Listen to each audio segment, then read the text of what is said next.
Why is it the worst? When you've tackled drink and you've tackled drugs, why is gambling the worst? I've just found that when you want to get drunk or you want to get high, you have to put stuff into your body. If you don't pick up that first drink, you're never going to get drunk.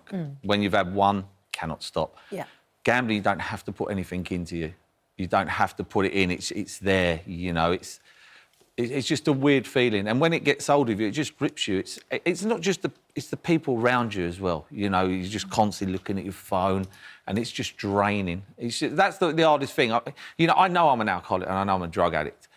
If I don't pick up that first drink today, I'm not going to get drunk, and I'm all right. But with the gambling, it's in. You know, you just haven't. Is it too accessible? Is that the problem for you? Because, I mean, in the old days, you would have to go into a betting shop. Yeah. Now you can just look at your phone and do it on your phone. Oh, very much so. I mean, I was getting up in the morning betting on, you know, off the top of my head, Lithuanian under-20 basketball matches. I mean, how are you pricing up them?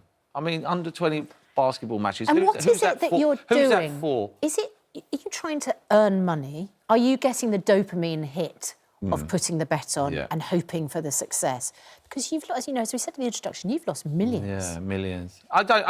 You know what, the money's not the problem, it's the sanity. It's the sanity more than anything. I mean, you know, you go insane. It's the insanity of constantly keep on doing it. As soon as the bet's on, after the bet goes on, you're like, what did I do that for?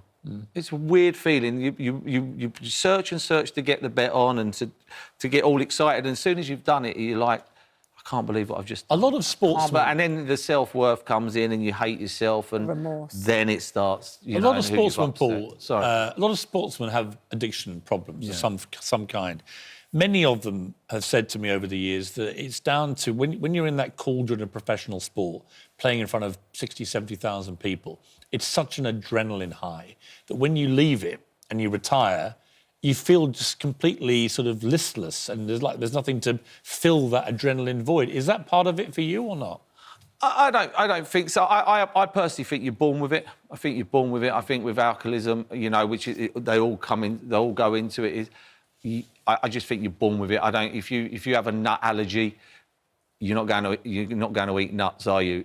You know, I have an allergy to alcohol. If I have a drink, I can't tell you when I'm going to stop, and I don't know when I'm going to stop. And it's the same with gambling. Time, I say, right, David Beckham has as much time on his hands as I do. Right. David Beckham doesn't do what I do, or he didn't do what I did.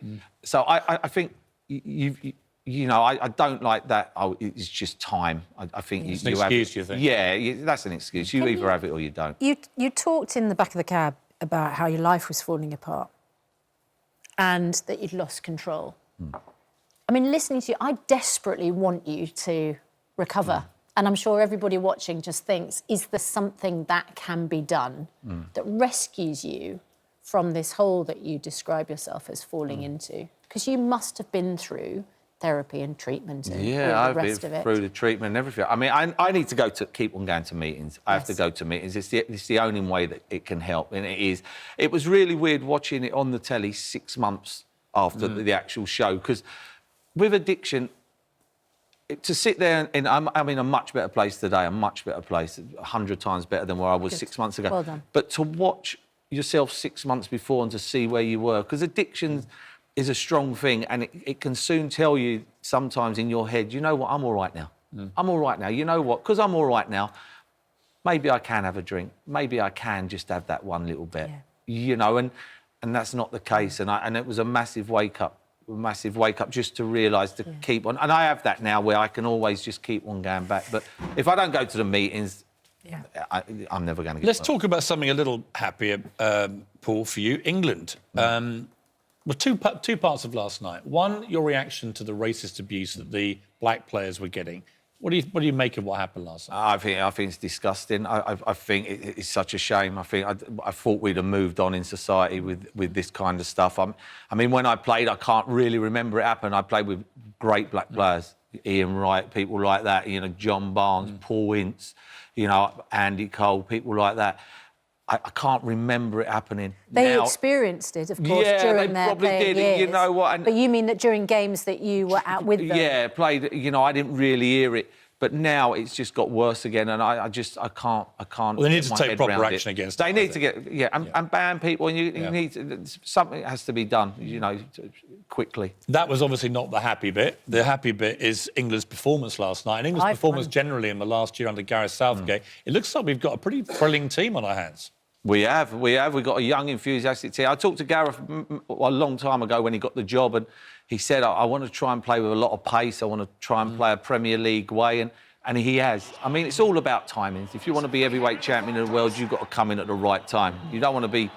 You imagine being the second best boxer in the world when Mike Tyson's around. You ain't winning. Yeah. But we've got a good team. Yeah. Paul, it's great to see you. Thank looking you for having me. so good today, and thank you very much for coming in. All the very, very best. And I know appreciate that everyone watching will be saying the same thing as they will. Arsenal to win the league next year?